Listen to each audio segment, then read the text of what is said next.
So I'm going to cover today 5 steps to put sleep issues to bed. These 5 steps to better sleep. Now, they are quite simple, and you may have heard some of these before, but when done in combination, that can really generate a bit of momentum. So the first step is light. Light is really, really important, as light is an indicator to the body that it is daytime. So often for people, what we know is that light hits the body, hits the skin, and it activates receptors on our red blood cells, which gives feedback to the pineal gland in our body that puts the body into this circadian rhythm. Now, this circadian rhythm notifies the body when to wake up. So light is a bit of a dependent on that. And there's also another factor in there, which I'll go through in just a little bit later. But light activates the body, and it sends like a hormonal cascade to sort of say that it is kind of still daytime. So really importantly, what we want to make sure is that we have a really dark room. So number 1, dark room. And where we can, make sure we have some shutters or curtains to prevent street lights in the room. Likewise, if you have any other, let's say, like TVs, monitors, not that should be in your room, but TVs, monitors, make sure that they're turned off. No other lights in the house. Ideally, the darker the room, the better, and the better quality sleep that you'll have. Likewise, it's still a bit challenging if you're a shift worker, but in the early hours of summer, when the sun gets up super early, you would want block out curtains. That'll definitely aid in extending your sleep quality into the normal waking hours of, let's say, 6:30, 7 o'clock, rather than waking up at 4:45 when the sun comes up. So dark room, the best. The next step with these 5 steps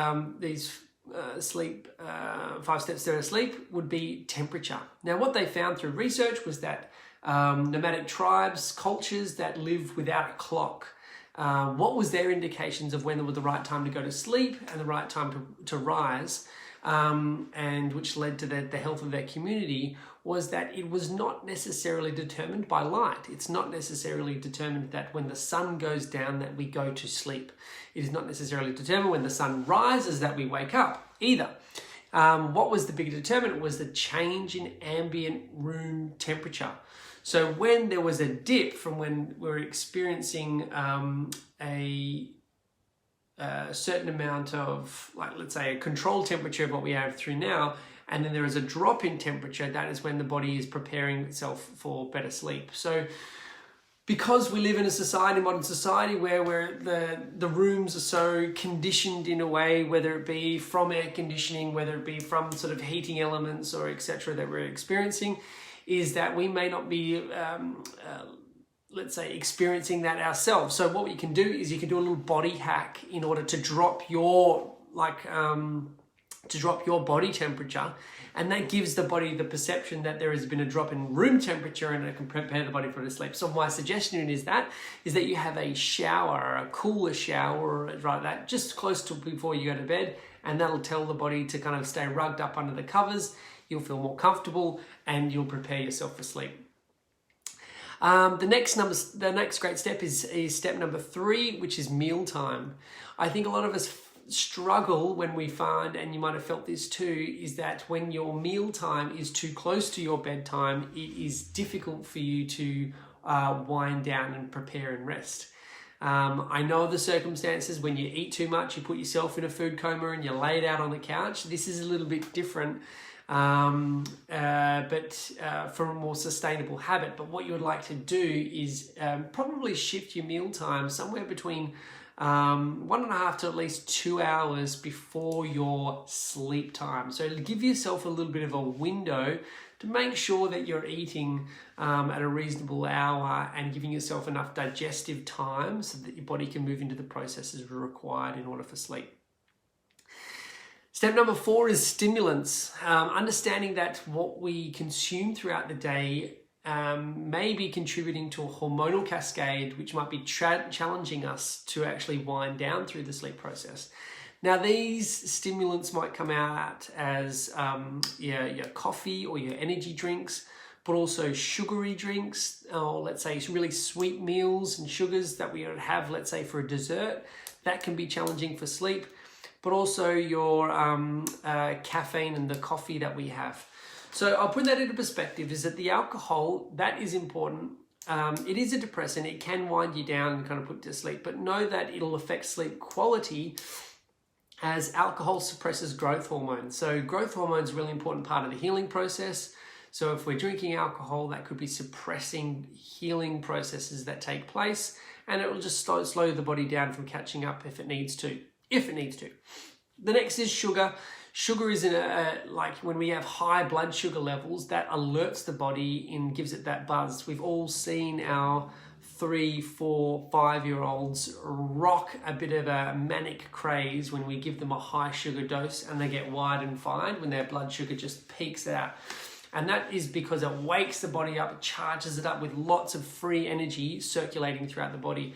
Now that is the same for us. That'll give us that kick, give us that push if we're having like a late 9:30, 10 o'clock dessert, which is very sweet, and it'll push us in and might make us challenge us in a way to come down and rest and move into a good sleep habit. And the last one is coffee. Coffee is important, as is it stimulates. It's obviously the product in coffee is caffeine. Caffeine stimulates your adrenals. Adrenals produces adrenaline. Adrenaline gives you the buzz and affects your blood chemistry, elevates blood sugar levels, elevates cortisol and all those sorts of things in order for us to respond. When we naturally respond to adrenaline, it will be a stress response. So like it just charges the body with let's say a hormonal access to energy. Now, understandingly, coffee, I have nothing against coffee. I love coffee, and I place coffee very importantly at certain times throughout the day. And why I do that is that coffee has a half-life of 6 hours. Now, what this means is that it'll take 6 hours through metabolism to halve itself. And it will take another 6 hours to halve itself again. So if you are having a coffee after lunch in the afternoon to pick yourself up because you are tired, that half of that coffee is still in your system at 9 p.m. at night. And a quarter of that coffee is still circulating your system and affecting your adrenals at 3 a.m. in the morning.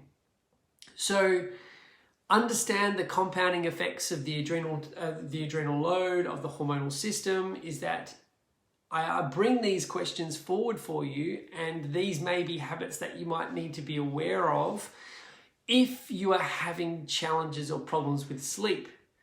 If you feel like your sleep is perfect and you are going to bed when you want to, you're waking up when you need to, and as a result your energy is high, focus, concentration is on point, then don't change anything.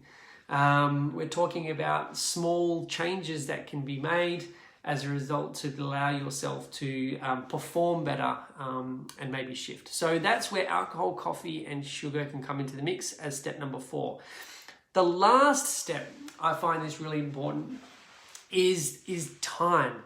The time in which we go to sleep. And here we're talking about now is it's not necessarily a quantity and quality. We're talking about, it's about quantity and quality. So our circadian rhythm is built up, and our body kind of goes through this 24-hour clock, and it's all these rhythms that are kind of taking place at certain times of the day. Now, we know that, let's say the average person will perform well on average between 7.5 and 8 hours sleep, and definitely more for adolescents and kids. They require somewhere in the lines of like 10 to 11 to obviously, younger children is not nearly close to 11, 12 hours sleep. So know that operation generally for adults, for most of you watching, is that we're going to be experiencing somewhere between 8 to 7 hours sleep. Now, that being the case, when those 8 to 7 hours takes place, from the research, it actually matters. So there are certain rhythms that take place in the body at a given time. And you have maybe felt this before. You maybe heard things in the past of people saying, look, every hour after 12 o'clock, that you have not yet gone to sleep with is worth 2. And I was like, I scratched my head in that in the beginning. I didn't quite understand. But what it was saying is that, like, for the time lost and you go to sleep, you can't actually make that up in the morning. And you have maybe felt this before as well. So you maybe felt that, like, when you've gone and you normally operate really well off 8 hours sleep, and that's you going to bed at 10 o'clock and waking up at somewhere between 6:37, that 8 hour sleep, 9 hour gap, is that's what you function really well on. When you go to bed at 1 and wake up at 9 and operate off that 8 hour sleep, is that you're still not totally rested in the morning, you're not performing at your best, and you're still coming off the back foot. So here's why, is that there is a circadian rhythm in the body which starts, let's say, digestive process, digestive healing and physical repair between the hours of 10 p.m. and 2 a.m. So that 4-hour window that is taking place in that time is essential for the body to activate the certain centers at that time. And if we are not asleep, if we are not hitting our REM sleep at that time, then that healing processes, that physical repair, that big boost in our immune function is lost. So instead of having access to that for 4 hours, we're only having access that, g'day Judd, we're only having access that for a smaller period of time, and we don't catch that up. We can't catch that up again until the next night. So between 10 p.m. and 2 a.m. is physical repair. So that's a physical body healing. It's an immune system function. It is getting the body back online. And then from 2 a.m. to 6 a.m. is psychological repair. It is the body understanding and processing. This is a little bit more like more research is still coming out on top of this in regards to the exact, let's say, categorizing that takes place. I put it under the idea as like it's just creating order. It's creating order in our memory. It's creating order in the framework in which how the body is organizing itself, and it does that through certain REM cycles. So making that assumption is that there are certain activities that are taking place, and if we move the dial, if we put ourselves in different orientation relative to our body clock, then we'll miss that time. We have to catch that up, and that time's not necessarily caught up on a midday nap. And likewise, is that because of these rhythms are at place between 10 and 2 and 2 and 6, is that we then have our adrenocorticoids then hit and are stimulating the body somewhere between 5 and 6 a.m. Generally, when the sun comes up through certain environmental triggers, is that our hormonal system will begin to lift, and it will go through a wake-up process. So those hours slept between, let's say, 6 a.m. in the morning and 10 a.m. is less quality, lighter, more restful because you're so fatigued sort of sleep, rather than the repair and active processes that normally take onto the sleep and what sleep's so great for. Okay, so covered some big questions in regards to sleep. I hope that has been valued for you. If there is any questions that you have from any of the content that I've just shared with you, please comment below. Tell me what you're doing. Tell me if you're having sleep troubles. Perhaps I can help sort something out for you.